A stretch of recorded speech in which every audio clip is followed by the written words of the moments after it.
વિક્રમ સંવત 2080 અષાઢ શુદ્ધ પડવો તારીખ 6/7/2024 શનિવાર.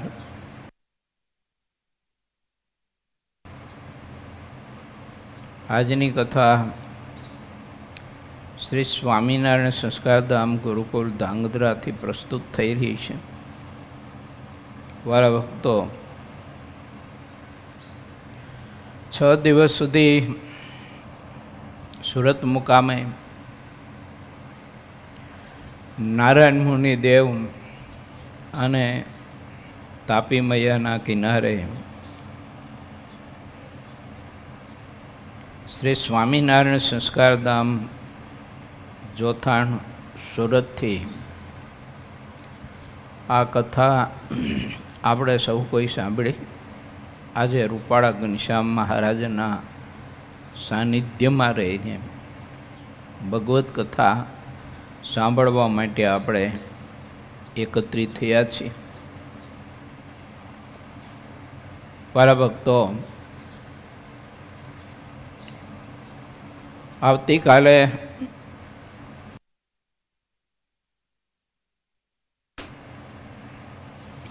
પ્રતિ માસે યોજાતી આપણી આત્મીય સભા એવં છેલ્લા 10 વર્ષથી અષાઢ સુદ બીજના પવિત્ર દિવસે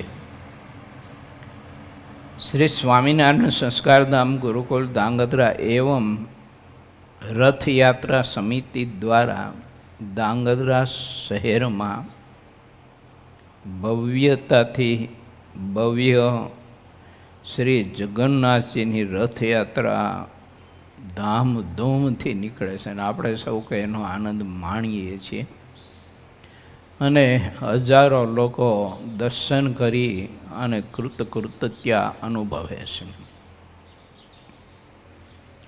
માટે આવતીકાલે પવિત્ર રથયાત્રાનો દિવસ છે અને આપણી થતી આત્મીય સભાનો પણ પવિત્ર દિવસ છે. પ્રત્યેક હરિભક્તોને ખાસ વિનંતી છે કે આત્મીય સભા અને આ રથયાત્રાનો મહાદિવ્ય અલૌકિક લાભ લેવા માટેના આગ્રહી થાય, તેમજ સમગ્ર ધર્મ પ્રેમી જનતાને જાહેર આમંત્રણ આપું છું. શ્રી સ્વામિનારાયણ સંસ્કાર ધામ ગુરુકુલ ધાંગધ્રા એવં રથયાત્રા સમિતિ વતી કે આ દિવ્ય રથયાત્રાનો મહાદિવ્ય અલૌકિક લાભ લેવા માટે આપનો કિંમતી સમય ફાળવજો અને રથયાત્રામાં સૌ જોડાઈજો. આબાલ વૃદ્ધ. આપણા પ્રત્યેક હિન્દુ સમાજની એક પરમ ફરજ છે કે આવા બધા જે કંઈ મહાપુરુષોએ ઉત્સવનું નિર્માણ કર્યું છે તે ઉત્સવોનો પૂરેપૂરો ઉત્સાહપૂર્વક લાભ લેવો એ આપણા પ્રત્યેક હિન્દુ ધર્મને અનુસરેલો સમાજ એની પરમ ફરજ છે. કારણ કે આવા ઉત્સવના માધ્યમથી જ પરિવારોમાં અને સમાજમાં સારા સંસ્કારોનું નિર્માણ થશે. સારા સંસ્કારોનું નિર્માણ થયું હોય છે તો તે પરિવાર સુખી હશે. આપણે કેવળ નહીં ધન સંપત્તિ તરફ કે આ લોકની કોઈ પ્રતિષ્ઠા તરફ ગતિ ન કરીએ. એ બધું સાહે ઉપકરણ છે, કરવું ઘટે, પરંતુ પરમાત્માની ભક્તિ પ્રત્યેક માણસે કરવી જોઈએ. હું ઘણીવાર કહું છું કે ભક્તિ સભર આનંદ વૃત્તિઓને કેન્દ્રિત કરે છે. જો મન કર્મ વચને કરીને પરમાત્માની ભક્તિ કરવામાં આવે તો તમામ ઇન્દ્રિયો અંતઃકરણની વૃત્તિ પ્રભુ સ્વરૂપમાં કેન્દ્રિત થાય છે ત્યારે સાચો આનંદ જીવને આવે છે. અને કર્તૃત્વ ભાવનો આનંદ માણસની વૃત્તિઓને બધી ચૂથી નાખે છે. એટલે એમાં કોઈ સુખ નથી, આનંદ નથી, શાંતિ નથી. કારણ કે વૃત્તિઓ બધી આપણી ચૂથાઈ ગઈ હોય ને. મેં દર્શન કર્યું છે એવા મહાપુરુષોનું. અમારા ગુરુદેવ અક્ષર નિવાસી શાસ્ત્રી સ્વામી શ્રી વિજ્ઞાનદાસજી સ્વામી મૂળીધામ, મહાસમર્થ ભજનાનંદી પુરુષ, એવા ને એવા મહાપવિત્ર વિદ્વાન. અને આ પુરુષને કોઈક ઓળખી શકાય છે, બૌદ્ધ સમાજ નહીં ઓળખી શક્યો હોય. કારણ કે જ્યારે આ ધરતી પર ભગવાનના આવા ભાગવત પુરુષો વિચરતા હોય અને મનુષ્ય સ્વરૂપે આપણી સામે આપણને દ્રષ્ટિગોચર થતા હોય ત્યારે એમાંથી પ્રાકૃત ભાવો આપણે ઉઠાવી શકતા નથી. દિવ્ય ભાવે મહાપુરુષનું દર્શન કરી અને એની પાસેથી જે આપણે ભક્તિ, ત્યાગ, વૈરાગ આદિ સદગુણોના દૈવત પ્રાપ્ત કરવું ઘટે તે આપણે નથી કરી શકતા. કારણ કે એમાંથી મનુષ્ય ભાવ આપણને હટતો નથી. બીજો કે આપણે એવું કોઈ નિરીક્ષણ કરી અને દર્શન નથી કરી શકતા કે એ મહાપુરુષો પરમાત્માની ભક્તિ કરે છે. જીવના પોષણ માટે કથા, વાર્તા અને સત્સંગ યાત્રા સતત ચાલુ રાખે છે. પણ એ મહાપુરુષનું જીવન અને કથા વાર્તા કરવા માટેનો આશય, સત્સંગ વિચરણ કરવા માટેનો આશય બૌદ્ધ માણસ નથી સમજી શકતા.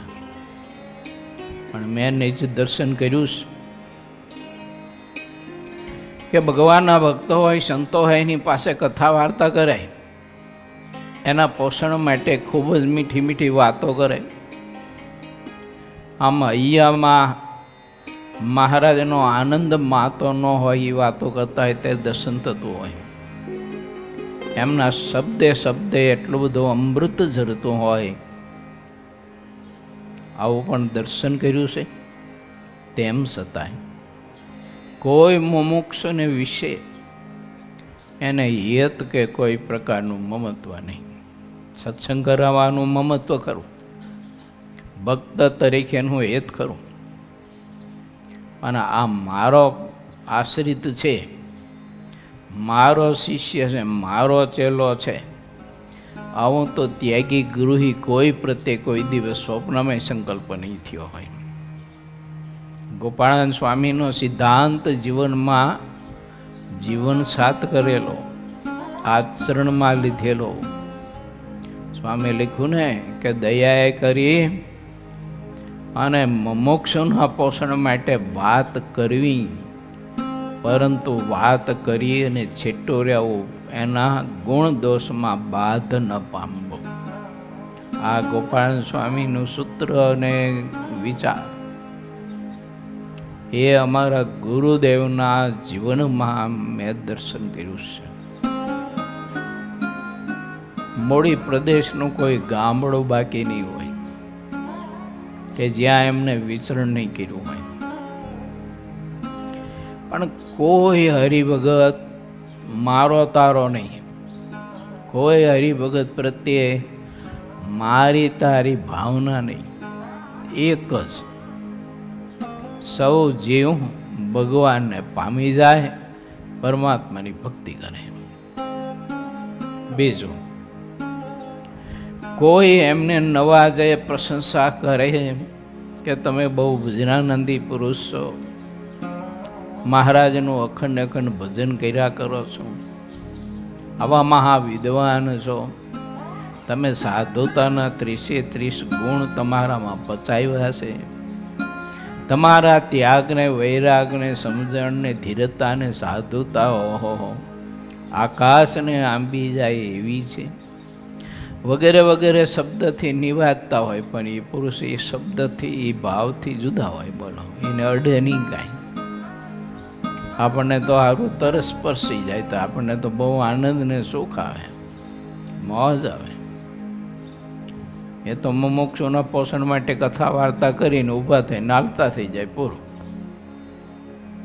કોઈ સાંભળ્યું કે ન સાંભળ્યું, કોઈ સમજ્યા કે ન સમજ્યા, એમની વાતને કોઈ માની કે ન માની, એમના વચનને કોઈ અનુસર્યા કે ન અનુસર્યા, એમને કોઈ સમજી છે કે નથી સમજી શકતા, આની સાથે કોઈ લેના દેના જ નહીં. બોલો, એ એટલા બધા વિરક્ત પુરુષ આપણને દર્શન કરવું મળે એમ, જેને દ્રષ્ટિ હોય એને, કે ભગવાન શ્રી હરિના બધા જ ગુણ આપણને એમાં દર્શન કરવા મળે. મહારાજ પાસે લોકો ચીજ વસ્તુ પદાર્થના ઢગલા કરે તે ઠાકોરજી એમાંથી એના જીવના કલ્યાણ માટે એકાદ દાણો મુખમાં મૂકીને પ્રભુ હાલતા થઈ જાય. અથવા એ બધી ચીજ વસ્તુ પદાર્થ જે કંઈ હોય, મેવા મીઠાઈ, તો બધા ગરીબો અને બીજાથી જેને જે હાજર હોય તો એને બધાને બાટીને વેચી દે ને ઠાકોરજી હાલતા થઈ જાય તરત જ. એને કાંઈ નહીં, લોકો તો જોઈ રહે. નીલકંઠવાણી રૂપે વિચરણ કરતા હતા તે કોઈ જગ્યાએ રાજા મહારાજો અથવા કોઈ ધનાઢાઈ કે કોઈ સદગ્રસ્તોને ભાવ થતો ત્યારે મેવા મીઠાઈનો ઢગલો કરતા. તો એમાંથી એકાદું થોડુંક ફળ ફૂલ લઈ અને એના જીવના કલ્યાણ માટે મુખમાં મૂકી અને પછી બધું ગરીબોને આપી અને નીલકંઠવાણી હાથમાં તુંબી પત્ર લઈ અને મૃગચર્મ ખંભે મૂકી અને પલાશનો દંડ હાથમાં જપ માલિકા લઈને પ્રભુ હાલતા થઈ જાય. તો ઓલું બધું ટોળું જોઈ રહે. પેલા આ તો આ વનિરાજ તપસ્વી તો હારા જબરા છે કે આવા તો આપણે કોઈ જોયા નથી, દર્શન જ કર્યું કોઈ.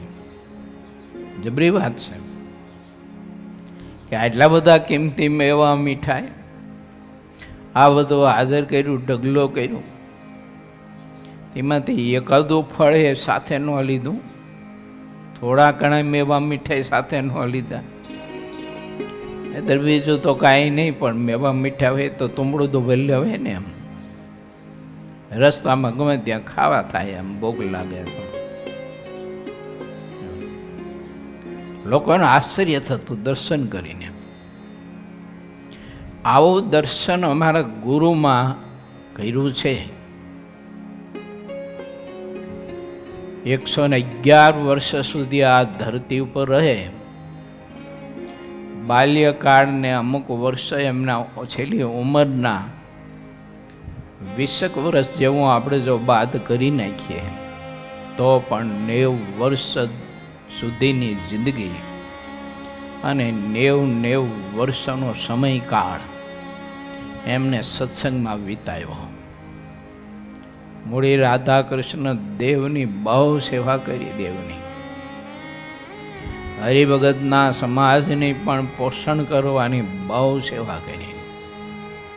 ઘણી વાર તમારા ગુરુ કહેતા કે સત્સંગ માટે તેનું 1 લાખ ગવાયેલો હોઈશું, બધે ચાલીને જવાનું. બરોબર, હરિભક્તો આગ્રહ કરે, ગાડું જોડાય તો ગાડામાં પોટલા મૂકે. અને અમારા ગુરુભાઈ હતા પાતરા સંદાસ્વામી, એકવડિયું શરીર, બહુ ભોલા ભોળા ભગવત ભક્ત સાધુ દિલ. એમને ગાડા બેર કે સંતાન બેર દો, સંતાન બેર દો એમ કહેતા. અને એ ગાડાની પાછળ પાછળ માળા કરતા સ્મરણ કરતા કરતા ભજન કરતા કરતા ચાલ્યા જતા હોય. 4-5 ગૌનું અંતર હોય, 5-10 ગાઉનું અંતર હોય, પણ સત્સંગ માટે સતત ને સતત વિચરણ. પણ એવા નિસ્પૃહી પુરુષ કંઈ અડવા ન દે. જેમ મહારાજે આ ધરતી ઉપર કોઈ કશું જ અડવા ન દીધું. પૂજા પ્રતિષ્ઠા વગેરે વગેરે મહારાજે વચનાત્મા લખ્યું કે અમે સુરત ને વડોદરા ને વડતાલ ને અમદાવાદ ને બધે જઈએ છીએ તો લાખો માણસો ભેળા થઈને ગાતે વાતે હાથીની અંબાડી ઉપર બેસાડી અને સવારી કાઢીને ગાતે વાતે અમને ગામમાં પધરાવે છે. પણ મહારાજ કે અમને એમાં કાંઈ માલ નથી મનાતો, સુખ નથી મનાતું.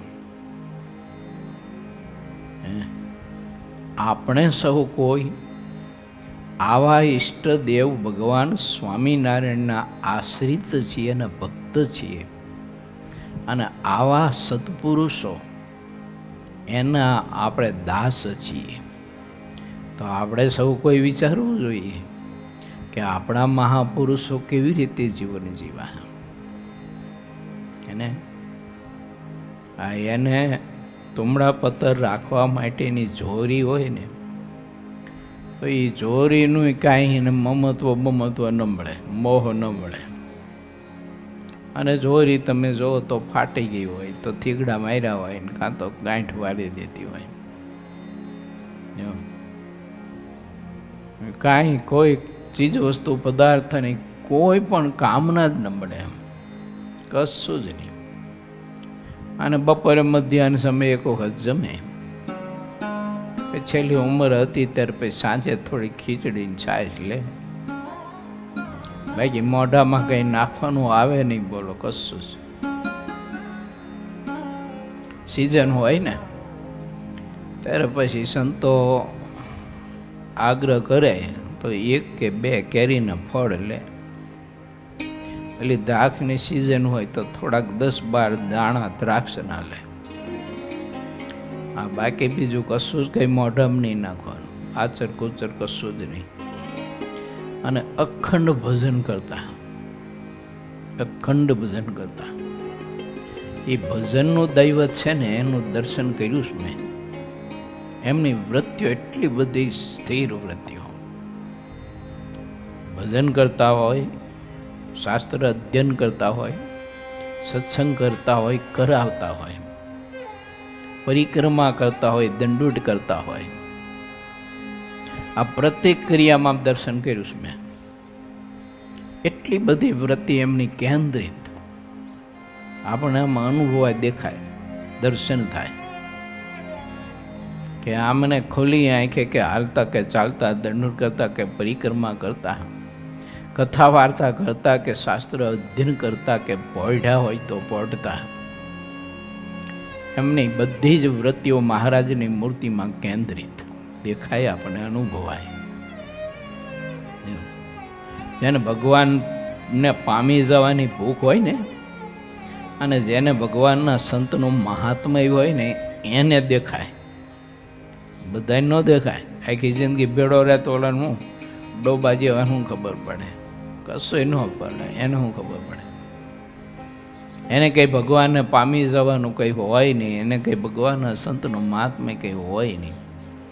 એને તો ચીજ વસ્તુ પદાર્થના આ લોકને પ્રશંસાને ખુશામતીઓ, આમાં સુખ માન્યું હોય ને દેહમાં સુખ માન્યું હોય. ઇન્દ્રિયો અંતકરણ જે કંઈ વિષયો લાવી દે એટલે ઇન્દ્રિયો અંતકરણને પોતાના જીગરી મિત્ર બનાવ્યા હોય. એટલે ઇન્દ્રિયો અંતકરણ કહે તેમ કર્યા કરે. કારણ કે એને તો બીજું કોઈ છે, કશું છે નહીં, બીજું કાંઈ. અને આવા પુરુષો હોય એની સતત ને સતત મહારાજમાં વૃત્તિ કેન્દ્રિત રહેતી હોય. આ ભજનનો પ્રતાપ છે. એટલે હું વારંવાર કહું છું ને કે ભક્તિમાં એટલું બધું અદ્ભુત દૈવત છે કે આપણી વૃત્તિઓને કેન્દ્રિત રાખે છે, પ્રભુની મૂર્તિમાં જોડી રાખે છે. આડી અવડી ન થવા દે. અને આપણા કર્તૃત્વ ભાવ તો વૃત્તિઓને ચૂથી નાખે. ભગવાનના સ્વરૂપમાં વૃત્તિને જોડવા જ ન દે આપણી બધા કર્તૃત્વ ભાવ, આપણી ઈચ્છાઓ. માટે કોઈ જગ્યાએ ક્યારેય પણ પોતાના કરતા ભાવનો, પોતાના કર્તૃત્વ ભાવનો સંકલ્પ, એટલે સ્વપ્નમાં આપણને ઉઠવાનો છે કે મેં કર્યું, જો હું કરું છું. આવા બધા મોટા પુરુષો હતા ને એને કોઈ હાથ જોડીને વાત કરે ને કે ઓહો સ્વામી તમે તો બહુ ભજનાનંદી બહુ ભજન કરો છો, તો એ મોટા પુરુષના મુખમાંથી એ શબ્દ નીકળતા કરે, ના રે ના ભાઈ, મારાથી તો કાંઈ ભજન નથી થતું, કે થોડું ઘણું થાય છે. જે અખંડ કરતા હતા એ બોલતા હતા. તો તમે કલ્પના કરો એ બોલવું કંઈ અઘરું છે? ઉપરથી તો ઘણા બધા બોલતા હોય છે, જો ઉપરથી તો બધા બોલતા હોય છે કે ના રે ના એવું કાંઈ નથી, પણ અંદર તો ઘણો બળબડિયો હોય છે.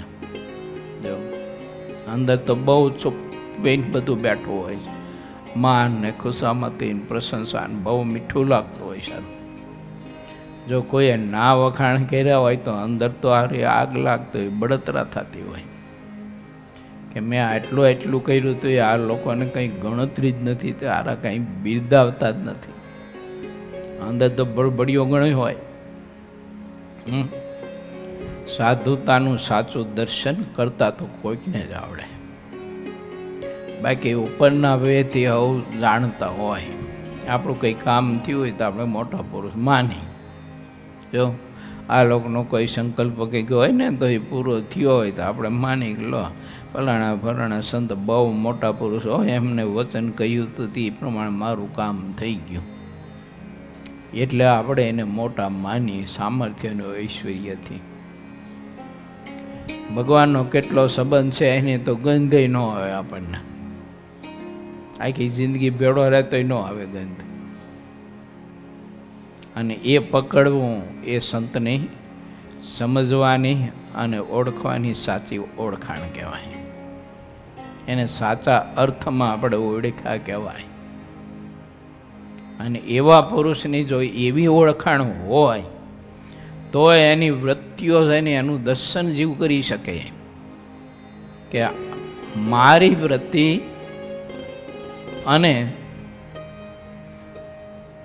બીજાની વૃત્તિના આ પુરુષની વૃત્તિમાં ઘણો બધો ભેદ છે ને ઘણો બધો ફરક છે. એમ જો આ મારી વૃત્તિઓ તો એટલી બધી ચંચળ અને ભગવાનને મૂકીને બીજામાં મારી બધી વૃત્તિઓ જ્યાં જાય ત્યાં ખોચી જાય, જ્યાં જાય ત્યાં ખોચી જાય. વર્ષા ઋતુમાં વરસાદ બહુ ઓછો હોય ને અમુક ધરતી એવી હોય તો જે માણસ પગ મૂકે એ તરત ખોચી જાય, જે પગ મૂકે ખોચી જાય. એમ બુદ્ધિશાળી માણસ હોય તો વિચારે કે આરું ગજબનું છો, આ મોટા પુરુષની વાત તો કોઈ અદ્ભુત છે કે એની વૃત્તિ કોઈ જગ્યાએ ખૂંચાતી જ નથી. મહારાજ સિવાય એની વૃત્તિ બીજે કોઈ જગ્યાએ કેન્દ્રિત જ થતી નથી, સ્થિર જ નથી થતી. અને મારી વૃત્તિ તો હારી ચારે બાજુ ભયમાં જ કરે તે ભગવાનમાં તો ઘડી કઈ સ્થિર નથી થતી. આ માનસી પૂજા કરવું એટલી વાર એ નથી થતી સ્થિર, એમ ઘણા બધા કહેતા હોય મને, કારણ કે આ માનસી પૂજા થતી નથી. પણ ચાથી થાય? વૃત્તિઓ જ બધી ચૂંથાયેલી હોય ત્યારે માન ને ઈર્ષા ને અહંકાર ને જે કંઈ કાર્ય કરતા હોય એ કાર્ય રૂપ ને દમ ને કપટ ને આવું બધું અંદર બીરવું હોય તે વૃત્તિ સ્થિર કેવી રીતે થાય? ઘડી માનસી પૂજા કરવાની હોય તો 2-5 મિનિટ કરવાની હોય, હવે વધીને તો બહુ તો 10 મિનિટ કોઈ કરતા હોય, એમ બહુ ભાવિક હોય તો. હવે 10 મિનિટે ઠાકોરજીની મૂર્તિની સેવામાં અને મહારાજની મૂર્તિમાં આપણી વૃત્તિઓ કેન્દ્રિત નથી રહેતી 10 મિનિટે. જો આ એટલી બધી ચંચળ વૃત્તિઓ હોય છે ને, તે માનસી પૂજામાં બેઠો હોય ને મહારાજને જગાડે તો વળી પાછો વાળી વયો જાય, પાછો જ ન આવે. બોલો, કાં તો કોઈ ઓફિસે વયો જાય ને કાં તો નોકર કરવા વયો જાય. બેનો તે રોટલા બોટલા ગળવાના હોય તો એ પાસે રોટલા ગળવા વયા જાય, આંખું વીચીને બેઠા એમ માનસી પૂજામાં પાછા. ભક્તિ જેને પ્રધાન હશે, મહારાજનું ભજન કરવા માટેની જેની વૃત્તિ પ્રધાન હશે, પ્રભુમાં જેને પ્રધાન પ્રીતિ હશે, એની જ વૃત્તિઓ ભક્તિના માધ્યમે પ્રભુમાં કેન્દ્રિત રહેવાની. પછી જેટલો આપણે કરતો તો ભાવ રાખશું એટલી આપણે બધી વૃત્તિઓ ચૂંથાવાની.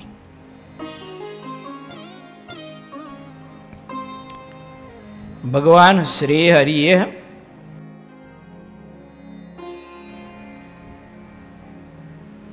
દદુકાના હરિભક્તોની વિનંતી સાંભળી. મચ્છાવ મહારાજ બિરાજે છે, દદુકાના ભક્તો દર્શન કરવા માટે આવ્યા મહારાજને વિનંતીને પ્રાર્થના કરી કે પ્રભુ અમારે ગામ દદુકા પધારીને અમને પ્રભુ તમે કૃતાર્થ કરો. તે મહારાજ દદુકા ગયા અને ધામધૂમથી મહારાજનું સામાયું આ તે બધું જે કંઈ કરવાનું હતું તે કર્યું. અને પછી સભા સરસ મજાની દિવ્ય ભરાણી સરોવરના કિનારે. અને એ સભામાં મહારાજે કહ્યું તો કે ભક્તજનો, તમને જે અમે આ સંતો આપ્યા છે ને તમને જે આ સંતો મળ્યા છે તે અખંડ ને અખંડ અમારી મૂર્તિમાં રમનારા પુરુષો છે. અખંડ ને અખંડ અમારી મૂર્તિના આનંદમાં ગુલતાન કરનારા મહાપુરુષો છે. એને આ લોકની કોઈ પણ કામના કે કોઈ પણ પરવા નથી. આ લોકની નથી, આ લોકમાં રહેવાની નથી, આ લોકના ચીજ વસ્તુ પદાર્થની. એવા પરમહંસો તમને મળ્યા છે ને અમે તમને આપ્યા છે. મહારાજ કે એના સંદર્ભમાં તમે એને સમજવા પ્રયત્ન કરજો, એની આજ્ઞામાં રહેજો, ખૂબ ભાવ રાખજો, સંતો પ્રત્યે આત્મીયતા બાંધજો, એનું કહ્યું કરજો. નરું તમારું મનનું કહ્યું નહીં કરતા. ઘણા વર્ષો ને કલ્પોથી તમારું આ મનનું કહ્યું તમે કરતા આવ્યા છો. મહારાજ કે આ વખતે અમે કૃપા કરીને તમને અવસર આપ્યો છે આવા સંતોના યુગનો. માટે આ સંતો કહે ને તેમ કરજો. આવી બધી મહારાજે દદુકામાં ભક્તો પાસે બહુ સરસ મજાની મીઠી મીઠી વાતો કરી અને મહારાજે ભલામણ કરી છે. કારણ કે ભગવાન ને ભગવાનના સંતોનો સંબંધ એથી કઈ મોટી કોઈ વાત નથી. આ બધી વાત 20મા પૂરના 43મા તરંગમાં દદુકામાં ભક્તજનોની સભામાં મહારાજે કહી છે. ભગવાન સ્વામિનારાયણને પોતાના ભક્તો ઉપર, ભારતીય માનવ સમાજ ઉપર કેટલો બધો પ્રેમ ને કેટલો બધો લગાવ. મહારાજને સતત રહેતું એવું મનમાં કે અમારા ભારત દેશનો સમગ્ર માનવ સમાજ ખૂબ જ સંસ્કારી બને, આદર્શ બને, સુખી બને. ચાહે તે ઈષ્ટદેવને માને. પાછા મહારાજને એવું નહોતું, મને માને ભગવાન તરીકે એવું નહોતું. ચાહે તે ઈષ્ટદેવને માને, પણ અમારો ભારત દેશનો માનવ સમાજ ખૂબ જ ધર્મિષ્ઠ હોવો જોઈએ, નીતિવાળો હોવો જોઈએ, સદાચારી જીવન એનું હોવું જોઈએ. ભાઈઓ બાળકો બધાનામાં ખૂબ જ સંસ્કાર હોવા જોઈએ. એટલે ભગવાન સ્વામિનારાયણે પોતાના પરમહંસોને એ પરિસ્થિતિમાં ને અગવડતાઓમાં પણ ગામડે વિચરણ કરાવી અને સંસ્કાર આપવા માટેના અભિયાનો પ્રભુએ ચલાવ્યા. અને સંતોએ ભગવાન શ્રીહરિની આજ્ઞાએ કરીને આવી વર્ષા ઋતુમાં પણ એક જગ્યાએ પગ વારી અને બેઠા નથી. આવી વર્ષા ઋતુમાં વરસાદ વરસતો હોય, કપડાં પલળી ગયા હોય, ઝાડવા નીચે રહેવાનું, વૃક્ષ નીચે પૂજાપાઠ કરવાના. તમે આપણે કલ્પના તો કરીએ કે કેવી રીતે દિવસો નિર્ગમના મહાપુરુષો કરતા હશે. એના ઉપરથી નક્કી કરો કે ભારતીય માનવ સમાજ ઉપર ભગવાન સ્વામિનારાયણને અને એના પરમહંસને કેટલો સાચો પ્રેમ હતો. એને એવું નહોતું કે ભગવાન સ્વામિનારાયણની જ આરાધનાનો ઉપાસના કરે તો જ અમે એને ઉપદેશ આપીને તો જ અમે અમારા માનીએ, એવું નહોતું. ચાહે તે ઈષ્ટદેવની આરાધના અને ભક્તિ કરતા હોય અને કોઈ ના કરતા હોય તો એને પ્રભુની ભક્તિમાં જોડી અને આવા સંસ્કારો આપતા હતા. પણ ભાગ્યવશાત કોઈ આત્મા તે મહાપુરુષોને ઓળખી શક્યા, એને અનુસરી શક્યા. બાકીનો સમાજ જે હતો, કોઈ આસુરી સંપત્તિને વરેલો, કોઈ દૈત્ય વૃત્તિને વરેલો સમાજ, એને ઠેઠ સુધી સંતોને હેરાન પરેશાન કરી અને દુઃખી કરવા માટે નો જ એને ધંધો ને કામ કર્યું. આવા નિર્દોષ સંતો, એને કોઈ દુનિયા પાસે કંઈ લેવા દેવા નહીં, કશું જ નહીં લેવું. એની પાસે ચપટી આટોય માંગતા નહોતા. બોલો, આવા અયાચક વ્રતધારી પુરુષો હતા. કેવા સમર્થ, હું તમે જાણીએ છીએ ને કે જેના બાપને ઘેરી એ જમાનામાં 9-9 લાખ, 10-10 લાખ, 11-11 લાખ રૂપિયાની સંપત્તિના આસામી એના બાપ હતા. એ બધું મૂકીને આવ્યા હતા. એકને એક દીકરા હતા, મહાવિદ્વાન હતા, શાસ્ત્રજ્ઞ હતા પુરુષો. બધા શાસ્ત્રનું પૂરેપૂરું જ્ઞાન હતું આ મહાપુરુષોને. એવા મહાપુરુષો હતા. અને એ આટલું બધું સહન સમાજનું કરતા હતા.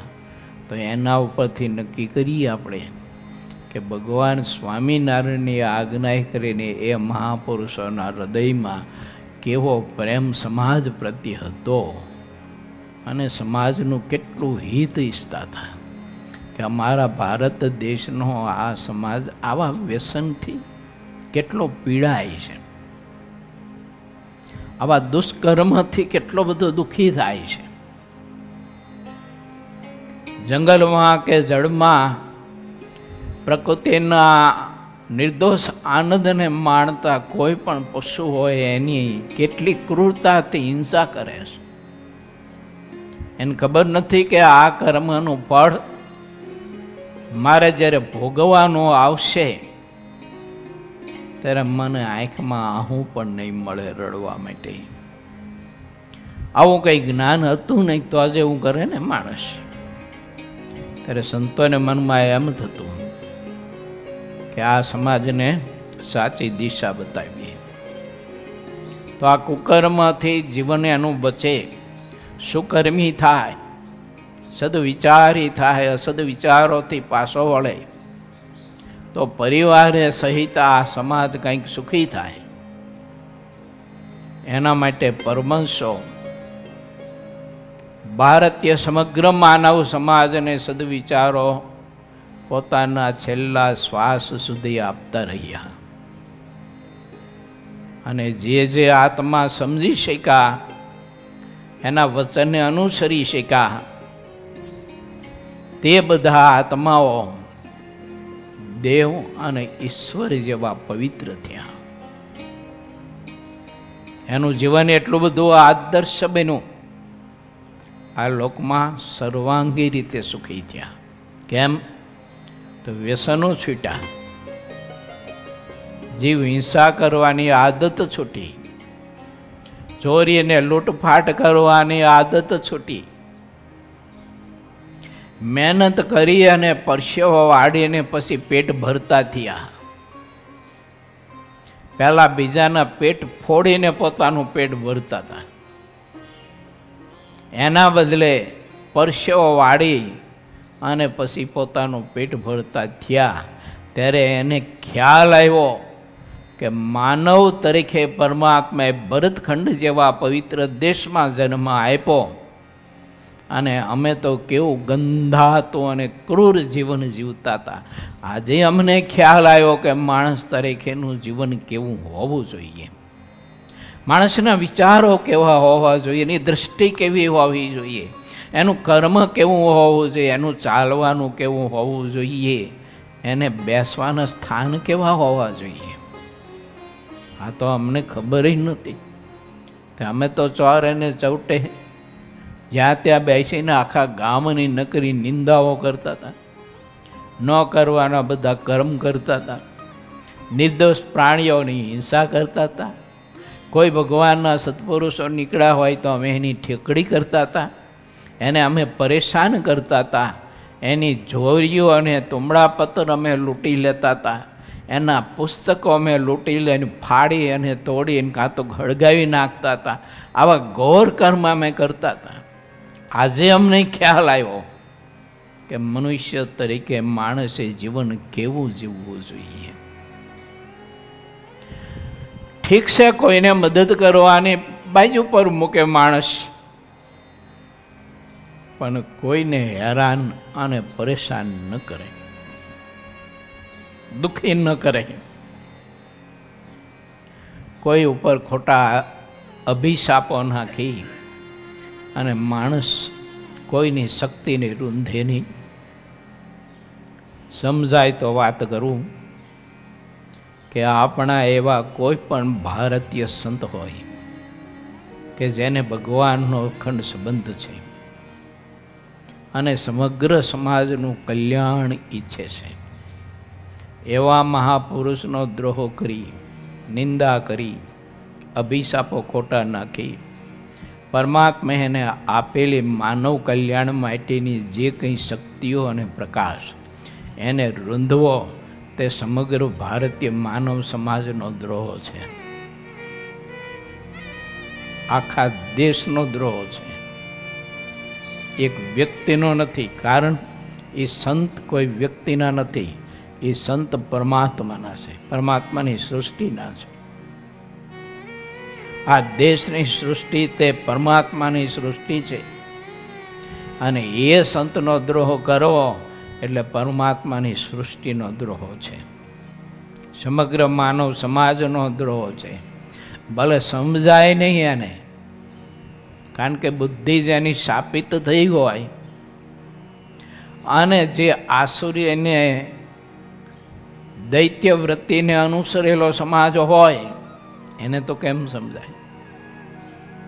જો ને ભાગવતમાં કથા આવે છે, એટલે હિરણ્યકશિપુએ પોતાનો બાળક પ્રહલાદજી એને દૈત્ય વિદ્યા શીખવવા માટે, આસુરી વિદ્યા શીખવવા માટે સંડ અને અમર્ક નામના બે પ્રખ્યાત વિદ્વાન બે આચાર્ય હતા, શુક્રાચાર્યના દીકરા, અને એને મોટું વરખાસન પગાર આપી અને દૈત્ય વિદ્યા, દાનવ વિદ્યા શીખવવા માટે રાખ્યા. બોલો, જેમ ભાગવતમાં કથા છે સપ્તમ સ્કંદમાં. પણ મહર્ષિ નારદજી જેવા મહાપુરુષના એને સંસ્કારમાંના ઉદરમાં જો પ્રાપ્ત થયા તો એના બાપે ઘણી બધી પ્રયત્ન કર્યો આસુરી વિદ્યાએ ભણાવવા માટે, પણ આ છોકરો છે ને આસુરી વિદ્યા ન ભણ્યો, પરંતુ બ્રહ્મ વિદ્યા એને સિદ્ધ કરી અને બ્રહ્મ વિદ્યાનો ઉપાસક બન્યો. આ ઇતિહાસ છે.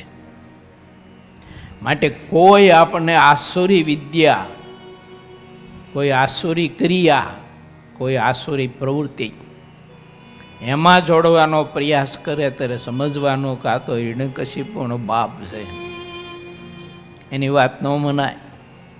જીવનમાં દુઃખી તો થઈ જાય, પણ મર્યા પછી પણ દુઃખ ભોગવવું પડે. માટે ભગવાન સ્વામિનારાયણ એમ કહે છે કે હે ભક્તજનો, હે ધર્મ પ્રેમી ભક્તો, હે ગ્રામજનો, અમારી વાત આટલી માનજો. અમે તમને જે આ સાધુ આપ્યા છે ને એ બધાયના છે. અમે તમને જે સાધુ આપ્યા તે બધાયના છે, કોઈ એકના નથી. તમે એની વાત જો માનશો તો બહુ તમે સુખી થઈશો. આવી બધી વાત કરી અને ભગવાન શ્રી હરિ પછી દદુકાથી વળી પાછા મચ્છા આવ્યા છે. એ કથામાં આપણે પ્રવેશ કરીએ. પૂર્વ 20મો તરંગ 44મો. સંતોના મંડળને ફરવા મોકલી શ્રીહરિ મચ્છાવથી ગઢપુર આવ્યા. ધતુકા ગામમાં જેટલા હરિભક્તો હતા તે સૌએ ભેળા મળી તે દિવસે રસોઈ આપી. પછી તે બધા શ્રીહરિની પૂજા કરવા માટે આવ્યા. કેસરયુક્ત ચંદનથી પૂજા કરી હાર પહેરાવ્યા. તે પછી આરતી કરી રૂપિયાનો ભરેલો થાળ શ્રીહરિની આગળ મૂક્યો અને વસ્ત્રો તથા ઘરેણાઓ પણ શ્રીહરિની આગળ મૂક્યા. પછી તે સૌ હરિભક્તોએ સંતો અને વર્ણિની પૂજા કેસરયુક્ત ચંદન ઇત્યાદિ લઈને કરી. ફૂલના હાર પહેરાવ્યા અને એક એક વસ્ત્ર ઓઢાડ્યું. હરિભક્તોના મનમાં જેવા મનોરથ હતા તેવા શ્રીહરિએ પૂરા કરાવ્યા. તે પછી શ્રીહરિ દદુકાથી મત્સ્યાઓ આવ્યા. સંતો અને વર્ણિ વગેરે સાથે હતા. દેશ દેશાવંતરના હરિભક્તો સમયા ઉપર આવ્યા હતા. તે સહુ પોતાના દેશમાં ગયા ત્યારે શ્રીહરિની આગળ સહુ પ્રાર્થના કરીને કહેતા હતા કે મહારાજ, અહીંયા તો મત્સ્યાના ઉત્સવમાં તો અમને દર્શન સમાગમ એનો સંતોનો ખૂબ યોગ મળ્યો, આપના દર્શનનો ખૂબ યોગ મળ્યો, પરંતુ કૃપા કરીને સંતોનું મંડળ તમે અમારા દેશમાં અને અમારા ગામમાં પ્રભુ મોકલશો.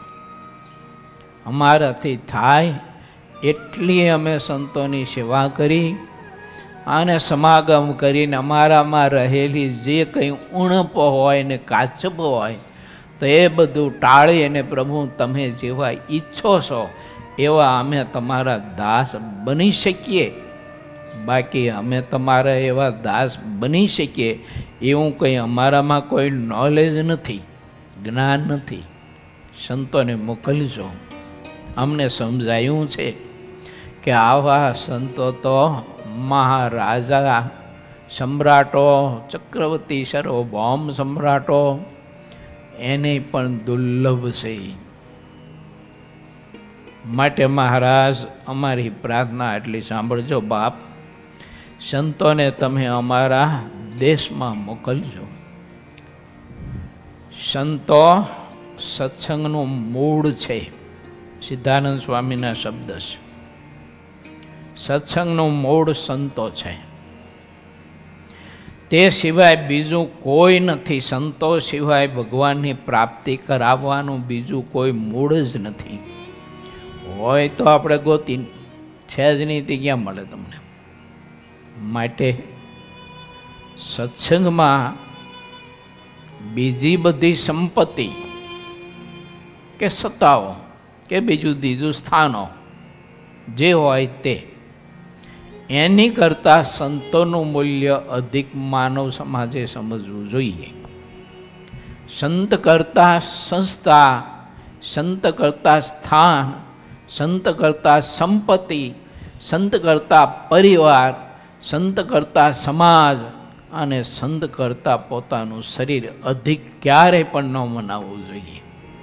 આ એવી સંપત્તિ છે. આ તો ભગવાન શ્રી હરિ પોતે કહે છે, સિદ્ધાનંદ સ્વામી પોતાની કલમે લખે છે.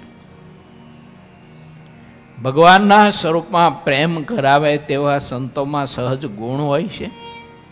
ભગવાનના સ્વરૂપમાં પ્રેમ કરાવો તે સંતોને, એ સંતોનામાં ગુણ રહ્યો છે. ભગવાનથી અધિક અક્ષર પર્યંત કોઈ વાત નથી. જે ભગવાનથી અધિક બીજું કાંઈ કહે છે તે બધા ભગવાનના ચોર છે. પરમાત્મા સિવાય મને ને તમને આ લોકની કોઈ પણ ચીજ વસ્તુ પદાર્થ કે આ લોકનું કોઈ પણ કારણ એમાં આપણને પ્રીતિ કરાવે ત્યારે સમજવાનું કે આ ભગવાનનો ચોર મને ભટકાણો. તે ચોરનો સંગ કરાય નહીં. માટે સંતોમાં પ્રીતિ અધિક કરજો. ભગવાનના ચોર છે તે ભગવાનથી અધિક બીજાને કહે છે. સંતોનો મૂળ ભગવાન રહ્યા છે. ભગવાનથી કોઈ અધિક કહ્યું નથી. આવા સંતોના સમાગમથી સત્સંગનો રંગ ચડતો રહે છે. સંતોની કહેલી વાત એવી હોય છે કે સત્સંગનો રંગ ચડતો રહે. આવા સંતોને દેશમાંથી ઉઠાવી લો તો પછી આ દેશના માનવ સમાજના હૃદયમાં ધર્મનું સ્થાન કે નીતિનું કે સદાચારનું કે માનવતાનું રહેતો મને કહેજો.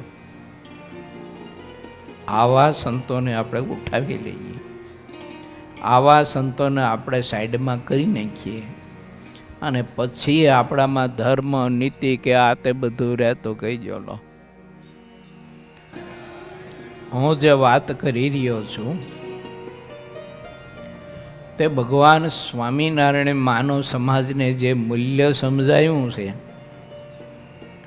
સંતરૂપી સંપત્તિનું, અને સિદ્ધાનંદ સ્વામીએ પોતાની કલમે લખ્યું છે, એ તમારી પાસે હું પ્રસ્તુત કરું છું. હું સાધુ છું અને આ વાત કરી રહ્યો છું એવી અંદર છે ને ખોટી ગેરસમજણ ન રાખતા. કોઈ સંત ભગવાનનો સંબંધ કરાવે એને સંત કહેવાય. પછી મા હોય તો ભલે, બાપ હોય તો ભલે, પત્ની હોય તો ભલે, દીકરી હોય તો ભલે, અને દીકરો હોય તો ભલે, અને કોઈ ત્યાગી ભેખધારી પુરુષ હોય તો ભલે, જે ભગવાનમાં પ્રીતિ કરાવે, એક ઠાકોરજીમાં જ આપણને હેત કરાવે અને ઠાકોરજીનું સ્વરૂપ આપણા હૃદયમાં ઠસાવે અને બીજું બધું બારું કાઢી નાખે, એને સંત જાણવા. અને એવા સંતનું મૂલ્ય માણસ જેટલું સમજશે એટલું ઓછું પડવાનું. એવા સંતનું મહાત્મય માણસ જેટલું સમજશે એટલું ઓછું પડવાનું. કારણ કે પુરુષ એટલા બધા અગાધ હોય છે કે એને સમજવા એ કોઈ બુદ્ધિનું કાંઈ દિમાગનું કામ નથી. એ તો હૃદયમાં ભક્તિ જેને ભરી હોય એ સમજી શકે. એટલે ભગવાન સ્વામિનારાયણે પ્રથમના 15માં કહ્યું છે, જેના હૃદયમાં ભગવાનની ભક્તિ હોય તેને અખંડ એવી વૃત્તિ રહે કે ભગવાનને ભગવાનના સંત કહે તેમ જ મારે કરવું છે. જેના હૃદયમાં ભક્તિ ભરી હોય, ભરપૂર ભક્તિ ભરી હોય, એ દિમાગ ભગવાનના સંતનું મહાત્મય સમજી શકે. બાકીનાનું કામ નથી. આ લોકોની ધન સંપત્તિને ખાવા પીવાનું, દેહનો દાસ થઈને વર્તતો હોય ને ખાવા પીવાના પદાર્થમાં રચ્યો પચ્યો રહેતો હોય, એનું જે એને મૂલ્ય હોય સંતને શું સમજી શકે? હવે એનું કામ નહીં.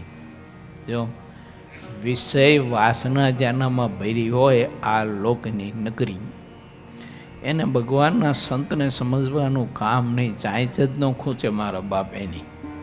જો પ્રતિદિન સત્સંગનો રંગ વધારે ને વધારે ચડતો રહે તેટલા માટે હરિભક્તો તેવા પવિત્ર સંતોનો સમાગમ માગતા હોય છે. સંતોના સમાગમ સિવાય સત્સંગનો રંગ દિવસે દિવસે ઘટતો જાય છે. કારણ કે એવું દેખાય છે કે જેવો વરસાદ હોય તેવું અન્ન પાકે. ગઈકાલે નહીં પણ પરમ દિવસે સત્સંગ કરતો હતો ત્યાં સ્વામિનારાયણ સંસ્કારધામ જોથાણ સત્સંગ હોલમાં, ત્યારે જસવંત દાદા અને બધા હરિભક્તો એવું કહેતા હતા કે ધાંગધ્રા જાઓ છો પણ તરત પાછા આવજો. કે કા ભજન સ્વામી કરગરીને કહેતા હતો કે જલ્દી પાછા આવજો એમ. અમને આવું મહાદિવ્ય સુખ સત્સંગનું, ભગવાન ભજવાનું આ મળે છે તે વિશેષ ને વિશેષ મળતું રહે. આ હૃદયમાં મહાત્મ્ય હોય તો થાય. આવી પ્રાર્થના સ્તુતિ કે આવી માગણી હૃદયમાં કંઈ ભાવ જ ન હોય તો હું હવે એને તેવું થાય કે શ્રી ગૌ સાધુ બધા ફરતા હોય, આવે ને જાય. તો હવે જો એ 2-5 દી અહીં રોકાય ને 2-5 દી અહીં રોકાય, એને કંઈ કામ હોય નહીં એટલે ફરતા હોય બધા એમ. લોકો આટલું મૂલ્ય સમજતા હોય. જો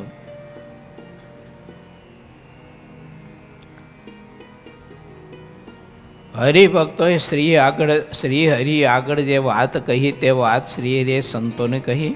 તેથી સંતો શ્રી હરિ અને હરિભક્તની વાત સાંભળીને મનમાં અતિ રાજી થયા.